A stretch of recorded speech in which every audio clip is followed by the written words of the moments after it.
సంబంధించి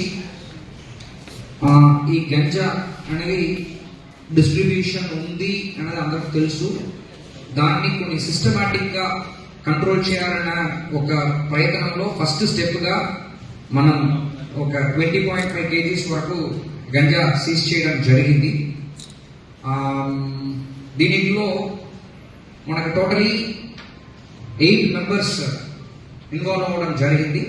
ఇప్పుడు నుంచి మన కేసెస్ అన్ని కూడా ఒకరిని పట్టుకున్న తర్వాత దానితో పాటు ఎంతమంది పెడ్లర్స్ ఎంతమంది కన్స్యూమర్స్ అనేది డిఫరెన్షియేట్ చేస్తూ ఈ పెడ్లర్స్ పైన ఎక్కువ కాన్సన్ట్రేట్ చేస్తూ ఈ కన్స్యూమర్స్ ఎవరున్నారో వాళ్ళకు పేరెంట్స్ తో పాటు పిలిపించి కౌన్సిలింగ్ చేస్తూ ఒకవేళ కన్స్యూమర్స్ కూడా దీని ముందు కేసెస్ లో ఉన్నారంటే వాళ్ళని కూడా మనం అరెస్ట్ చేయాలని చెప్పి ప్లాన్ చేస్తున్నాము.